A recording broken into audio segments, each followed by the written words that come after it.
ও বাজা বাজা।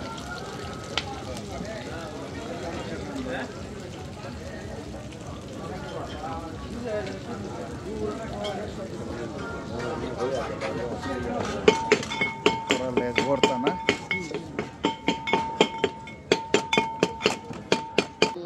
আল্লাহ হাবিবি কাম টু কুয়াকাটা।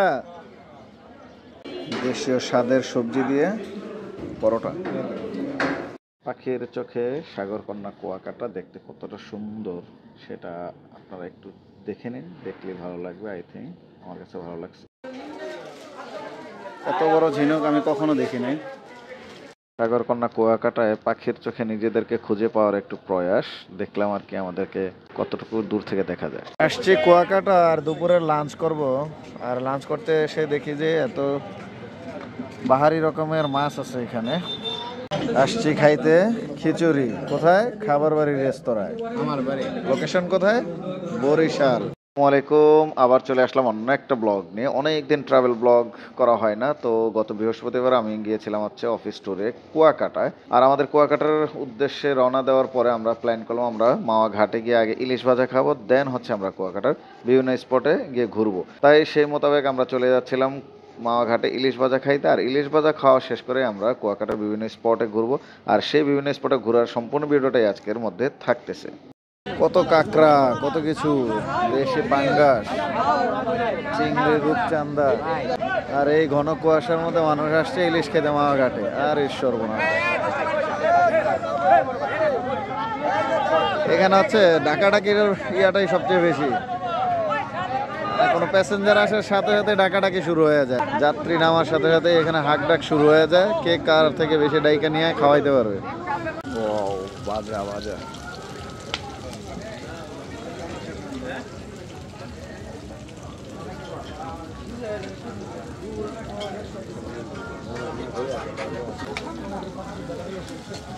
ভাজা ভাজা ইলিশ।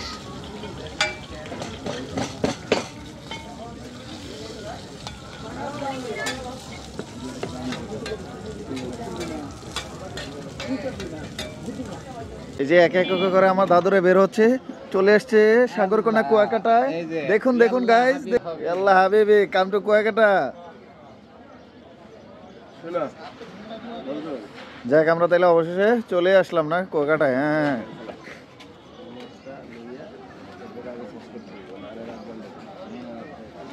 ও অনেক মানুষজন আসছে ঘুরতে। ওফ আমাদের সুন্দর একটা রুম নেওয়া হয়েছে।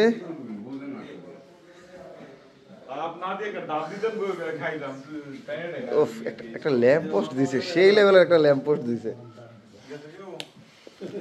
যাক রুমটা কিন্তু ভালো, কমফোর্টার গুলো খুব ভালো দিছে বুঝছেন, কিন্তু এই কমফোর্টার গায়ে দিয়ে শোয়ার মতো সময় আমাদের নাই। সত্য, এত সুন্দর কমফোর্টার দিছে কিন্তু শোয়ার মতো সময় নাই আমাদের এটা গায়ে দিয়ে। যাক রুমটা খুব ভালো। এই যে একজন ব্লগার সারাক্ষণ খালি ব্লগ করে। ওফ আমরা এখন বিচে যাচ্ছি নাকি? সব লাল, বাবা শাহজালাল। সবাই একটু হাই দিন। হাই।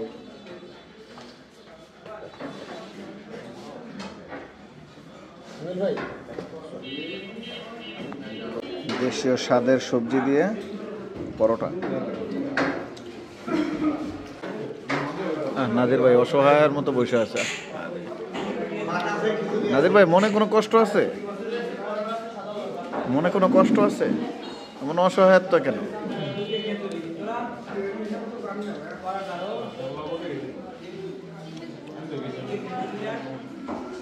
নর্মালি আমরা বিভিন্ন অ্যাঙ্গেল থেকে আসলে বিভিন্ন দৃশ্য দেখতে পাই, কিন্তু চোখে এইভাবে উপর থেকে দেখার কোনো উপায় আমাদের হয় না।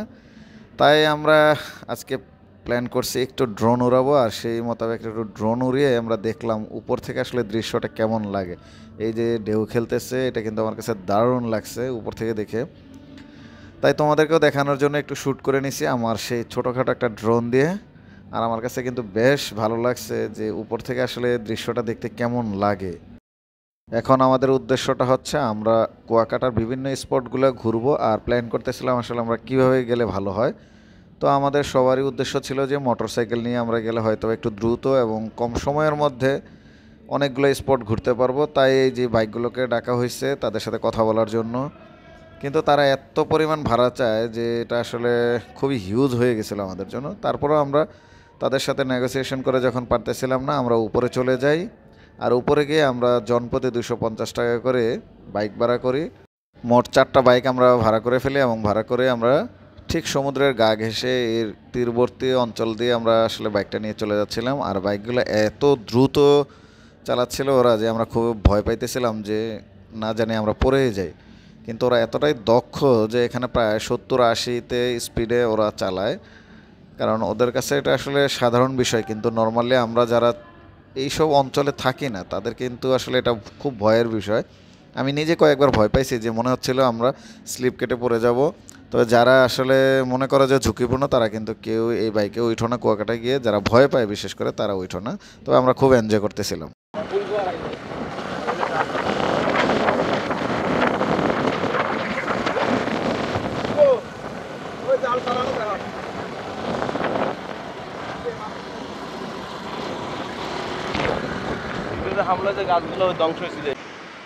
সমুদ্রের গর্জন, এই গর্জনে মানুষ আসে দেখতে শুনতে। ওয়াও, সাগর কন্যা কুয়াকাটা।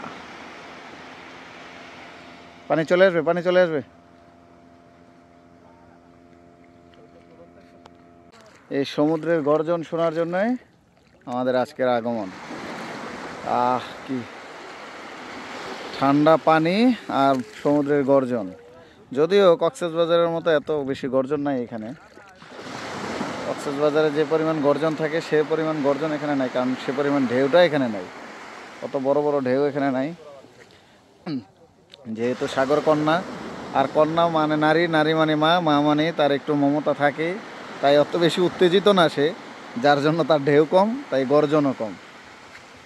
প্রত্যেক নারীদের এইখান থেকে শিক্ষা নেওয়া উচিত। বেশি গর্জে উঠলেই লাভ হয় না, ক্ষতিই হয়। এই সমুদ্রকন্যা কুয়াকাটা বীজটাই হচ্ছে তার প্রমাণ। বেশি চিল্লাইলে মার্কেট পাওয়া যায় না, এটা দেখে শেখা উচিত সবার। বাহ, কত সুন্দর ভাবে পানিগুলো আবার নিচে নেমে যাইতেছে। সবাই ছবি তুলতেছে। আরো কিছু এখানে গাছপালাতে গিয়ে ছবি তুলতেছে।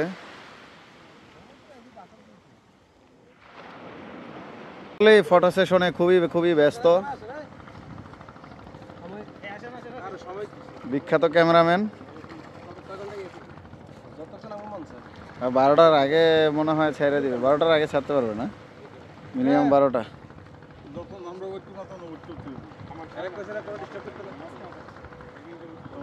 আসলাম কুয়াকাটার গঙ্গামতি চ্যানেলে। এখানে এই যে নৌকাটা দিয়ে পার হইতে হয়, ভাড়া হচ্ছে 25 টাকা করে জনপ্রতি 25 টাকা করে ভাড়া এই চ্যানেলটা পার হওয়ার জন্য। এবং এই নৌকা দিয়ে আমাদেরকে পার করে দিবে। আমরা ওপারে গিয়ে আবার বাইক দিয়ে ঘুরবো। আমরা চলে আসছি লাল কাঁকড়ার চরে। এই যে কাঁকড়া খুঁজতেছে আমাদের 2 কলিগস। এখানে গর্তের মধ্যে সব ঢুকে গেছে। আমরা আস্তে আস্তে প্রত্যেকটা গর্তের ভিতরে একটা করে কাঁকড়া পাওয়া যায়, আর এখানে একমাত্র লাল কাঁকড়া পাওয়া যায়। চলে আসলাম কুয়াকাটার সেই ঝাউবনে। হ্যাঁ, কিন্তু ঝাউবন এই গাছগুলা দেখে আমার কাছে মনে হচ্ছে এটি কয়েক বছরের, মানে হয়তো বা 1 যুগেরও বেশি সময়ের আগের গাছ এগুলা, যেহেতু এত বড় হয়ে গেছে এই ঝাউ গাছ। না, এটি বয়স্ক ঝাউ গাছ। মোরা আইছিলাম কচি ঝাউ গাছ দেখতে। কচি ঝাউ গাছের সাথে একটা ছবি তুলবো। আর এখানে কিছু দোলনাও আছে, চাইলে দোল খাওয়া যাবে। এগুলো দোলনা বলে না, এগুলো কি টাইপের যেন কি যেন বলে। যাই হোক, আমি সঠিক জানি না। কুয়াকাটা ঝাউবনের পাশে যে খাবারের দোকান আছে অনেকগুলা, চাইলে আপনারা খাবার টাবার খাইতে পারবেন। মোরা একটা করে কলা খাইছিলাম, 10 টাকা করে রেখে দিয়েছে। বিখ্যাত কাঠের সাঁকো। এখন এটা দিয়ে আমাদেরকে পার হইতে হবে।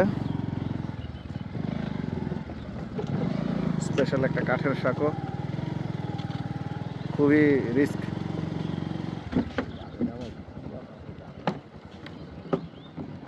একটা বিপজ্জনক কাঠের সাঁকো। গ্রামের মেঠো পথ ধরে আমরা এখন চলে যাব বৌদ্ধ মন্দির। এখানে সব জায়গায় শুধু বালি আর বালি, বালি আর বালি। আমরা এখন চলে আসছি কুয়াকাটার সেই বিখ্যাত রাখাইন জাদুঘর এবং বৌদ্ধ মন্দির, যে মন্দিরের উচ্চতা প্রায় 36 থেকে 40 ফিট। আমরা সেখানেই আসছি এখন।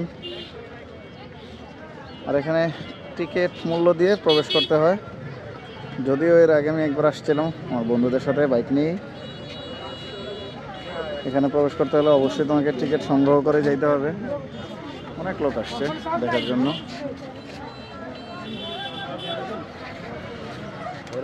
এই হচ্ছে রাখাইন পল্লী। এখানে বিভিন্ন ধরনের আসবাবপত্র এবং শপিস টাইপের অনেক কিছু পাওয়া যায়। অনেক সুন্দর সুন্দর জিনিস পাওয়া যায়। আর এটা হলো রাখাইন জাদুঘর আর কি। এরা বলে জাদুঘর, আমরা মানুষরা বলে পল্লী, রাখাইন পল্লী। ঝিনুকের অনেক মালামাল পাওয়া যায় এখানে, এবং অনেক চাদর, শাল, অনেক কিছু এখানে পাওয়া যায়। রাখাইন ঐতিহ্যের অনেক আসবাবপত্র এখানে পাওয়া যায়। এই যে দাদারা এখানে আসুন। দাদু এদিকে। এখানে হরেক রকমের, এত বড় ঝিনুক আমি কখনো দেখি নাই। এখানে কত পরিমাণ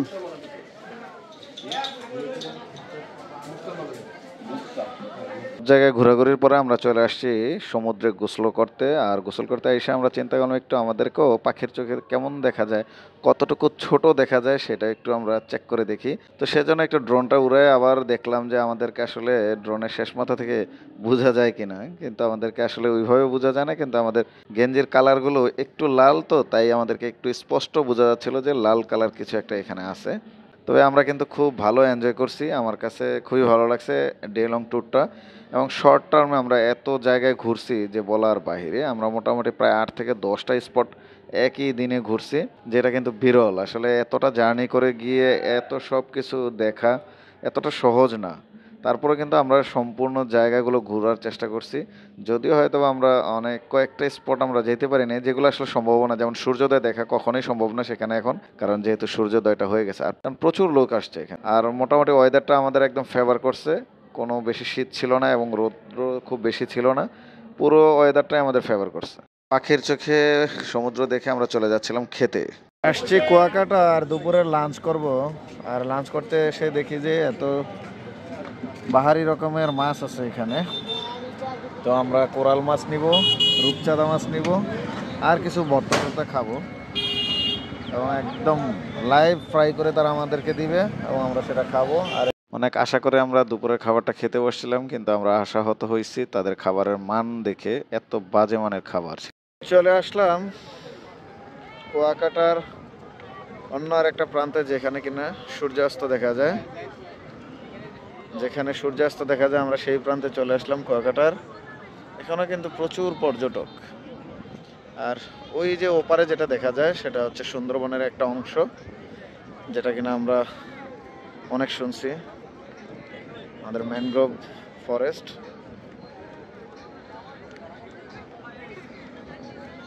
আমরা সুন্দরবনের একদম কাছাকাছি চলে আসছি।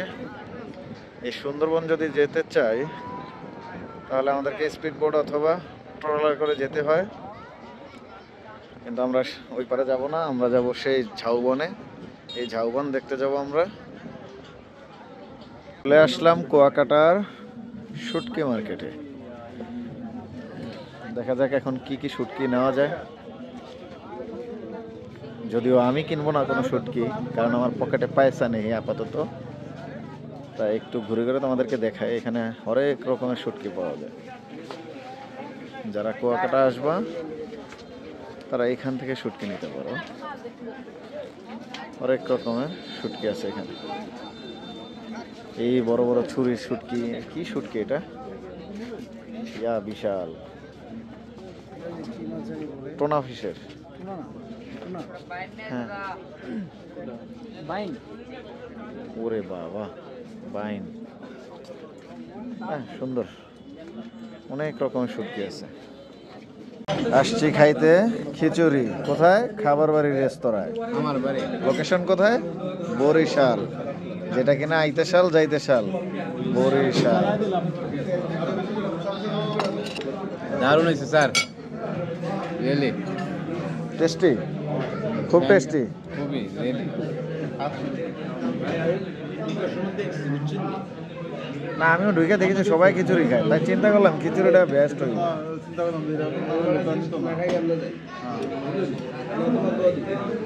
দেখি একটু খেয়ে আমিও কেমন টেস্ট। আমরা এখন চলে যাচ্ছি ঢাকার উদ্দেশ্যে, তাই না? হ্যাঁ হ্যাঁ, সবাই বলো জোরে। হ্যাঁ হ্যাঁ হ্যাঁ। ইনশাআল্লাহ জয়যুক্ত হইছে, জয়যুক্ত হইছে। মান স্পিকার আমরা বেমালা ঘুরছি, এক্সের ঘোরা শেষ করে এখন চলে যাইতেছি। আয়ে মনো এক্সের ঘোরাঘুরি শেষ হয়েছে মোদের, সইল্লা মোরা চললে যাইতে আছি, সইল্লা যাইতেছি। চললে যাইতে আছি। মনুর দেশের সবকিছু ফালাইয়া মোরা চললে যাইতে আছি। মনোরা ভালো থাকবেন সবাই।